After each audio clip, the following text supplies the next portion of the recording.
Hello everyone and welcome back to another episode here on Eat Sleep Brief. In this week I'm going to be giving you guys an update on the new 50-gallon aquarium. This is week number 3. We're going very strong, about to hit 1 month of cycling the tank here with the mollies, as you can see them. So during this cycle process I really haven't had a lot of issues. Just like in my previous JBJ, I look out for obviously overfeeding. I don't want to overfeed. I want to make sure that the tank has enough time to build the right biological filtration to, in essence, be able to withhold and withstand anything that's thrown at it. That's either fish bioload, coral bioload, or just anything it's obviously going to encounter down in the road. So with that, again, it's been very straightforward, nothing crazy. I've shared kind of in my previous video showing you guys how I cycle my tank. That's kind of what I do as far as my feeding regimen, my lighting, whether or not I run my skimmers, and so on. Now, one thing I did encounter last week, if you guys saw last Sunday's update, is I had this slime type of film on the glass and the sump. It was very interesting. I would also see strands of these weird transparent looking things. It wasn't algae. I was 100% positive it wasn't algae. I knew it was some sort of bacterial bloom. Now, it wasn't a common thing for a cycle. You know, I've cycled not only my tanks, but a few other people's tanks. I've helped them go through it, and I'd never seen it. So it was quite interesting. Obviously, I am aware that every tank is very different. But I didn't think much of it. I made the video, I posted it on YouTube, and sure enough, I had, a few people commenting saying they've had the same issue. And that's the beauty of it, guys. That's something I love here about this community here on YouTube. You can post something without even thinking it's a problem. Someone will almost always either has been through it or probably will have a solution. So sure enough, I'm reading the comments and there's 2-3 guys all kind of hitting the same thing, saying they've had, a new tank, went through the same exact scenario. And believe it or not, guys, what it ended up being, it's actually long gone. It's not even in the tank anymore. I don't know if you can notice it, but it's long gone. And what it was air freshener. There was guys commenting saying air fresheners in the house will cause some sort of bacterial outbreak in the tank, and it reacts with obviously the salt water in some way, shape, or form, and in essence starts creating this weird slime. Sure enough, guys, I had an air freshener, the plug-in air fresheners, I kid you not, probably 3 feet away from the tank. I disconnected it as soon as I started reading those comments, and within 2 to 3 days, that stuff was gone. It's gone, not going to be there again. And again, I'm not too worried about it affecting the cycle. Honestly, I don't think it did anything. But very happy, and actually want to thank out those people that did leave a comment. Good looking out.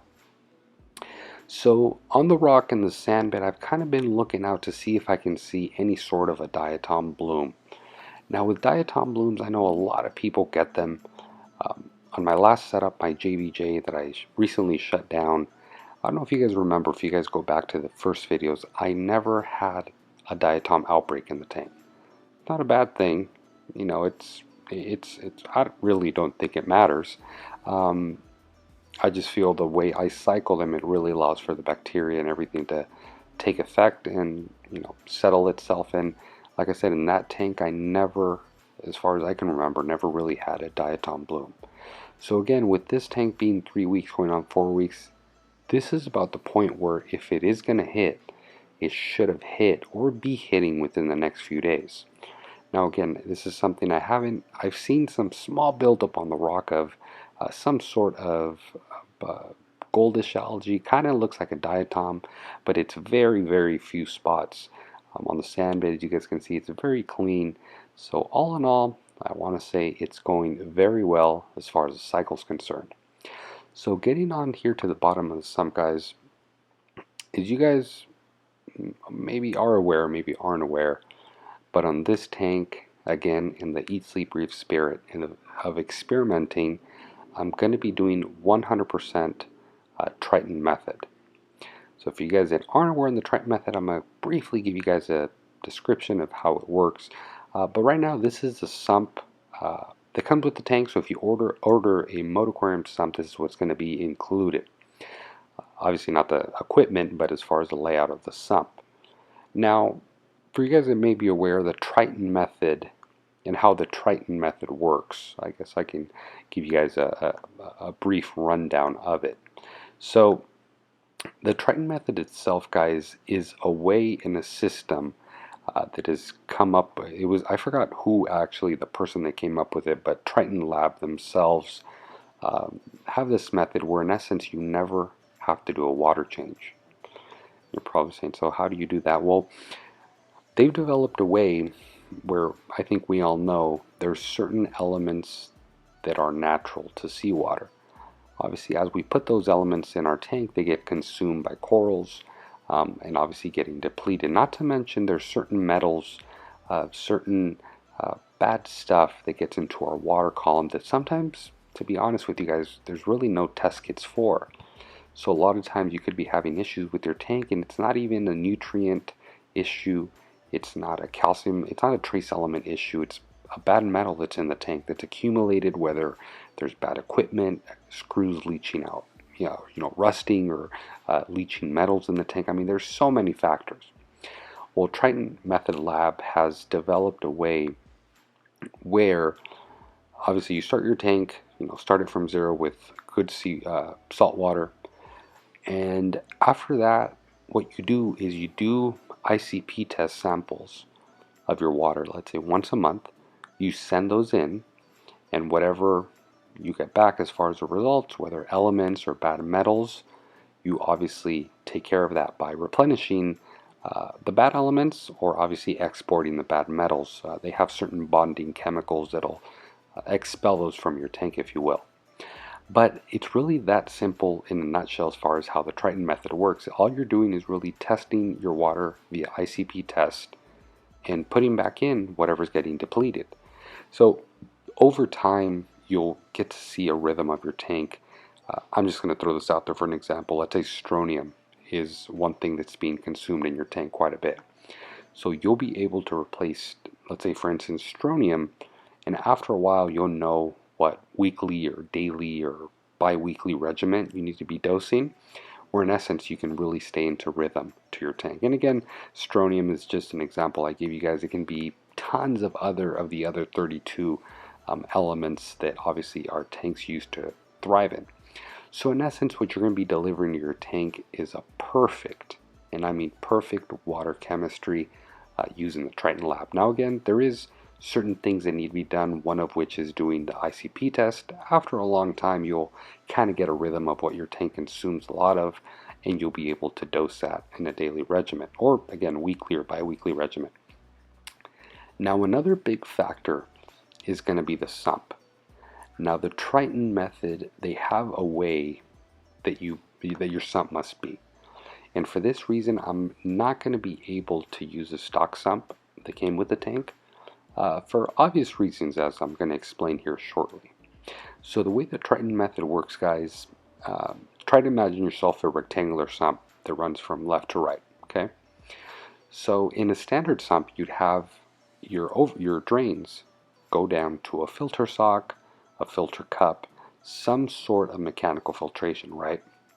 Well, in the Triton method, guys, there is zero, and I mean zero, mechanical filtration. There's absolutely none. So your drain literally drains down to the sump, and in that first chamber is a refugium. So unlike very common practices in our reef tank, the refugium is typically the second chamber. In the Triton method, it is the first, and I'll explain a little bit later why. Followed by that, the next chamber is going to be your skimmer chamber. Again, this is uncommon to the hobby because typically the skimmer is in the same chamber as the mechanical filtration. Followed by that, your last chamber is going to be your return. Obviously, this is where your water goes back into your tank. Now, one of the reasons Triton method does the refugium in the first chamber is in no mechanical filtration. In essence, your refugium becomes your mechanical filtration. It becomes the big ball of either, Chaeto or any other sort of macroalgae that captures, any of the food your corals or fish don't eat. You can imagine once that refugium becomes huge with either Chaetomorpha, Caulerpa, you can imagine how much consumption power that first chamber is going to have. So in essence, it's going to be able to break down anything you throw at it. Not only does it obviously export the nutrients, as that's one of the main issues we have in reef keeping. It does a great job of maintaining low phosphates and nitrates, as well as obviously oxygenating the water and replenishing some elements that are needed for corals. So followed by that chamber, you're going to have your standard skimmer chamber. Again, the skimmer is going to grab any of the organics that are not being able to be consumed by the macroalgae. And then after that, it's very straightforward. You can run a reactor with GFO and carbon. You won't need very much GFO, as you can imagine the the refugium is going to be consuming most of that. Now, one very important thing, guys, in the Triton Method sump, your refugium must be 10 to 20% of your tank volume. That's 100% very important. Now, there is people that have tried the Triton Method with Chaeto reactors. Now, Triton kind of only approves one Chaeto reactor, and that's the Paxibellum. That's kind of the only one that they say you can get away with. But other than that, typically speaking, the best results are going to be if you actually use the Triton Method sump, is typically how you're going to get the best results. And other than that, guys, it's very straightforward. Now, there is four elements that do need to be dosed. It's part 1, part 2, part 3A, and part 3B. Now, these elements need to be dosed in exactly the same quantities. So let's say if your tank is consuming 5 milliliters of one, you would do 5 of 2, 5 of 3A, and 5 of 3B. Anytime you increase or decrease these dosage, they all either come up or come down equally. So these 4 elements you're dosing is, I actually, to be honest with you, haven't read specifically what they are. I do know they're calcium alkalinity, magnesium being your base elements, and then they do also do some trace elements in there as well. So again, this is nothing new. It's something that's very common to us, and you can kind of get a glimpse of how the Triton Method really goes about, in essence, starting, more importantly, maintaining a reef tank with never ever having to do a water change. Obviously, down the road, once I do a 100% conversion, I'm going to go into more detail on it. Right now, I'm actually having a custom sump made by Advanced Acrylics. I'm actually going to be picking it up this coming Wednesday, which of course I'm going to bring you guys along the way. I kind of do a vlog style. And you guys are also going to be able to see how I change a sump from an already kind of established tank to kind of give you guys an idea. So if you're someone on the fence that maybe wants to go the Triton Method and you're like, shoot, I got to break down my sump. Well, I'm going to be breaking down my sump, replacing it, and hopefully give you guys a better idea to how exactly go about changing to the Triton Method if it's something you want to try. So guys, that's going to be it for today's video. I really hope you guys enjoyed this episode. I'm really excited to kind of see how the Triton Method works. More importantly, never having to worry about a water change. So if you guys have any questions, comments, or concerns, please leave them down in the comment box below. I'd love to hear what you guys got to say. I'm going to leave this video here, guys. Thank you very much for watching. As always, happy reefing.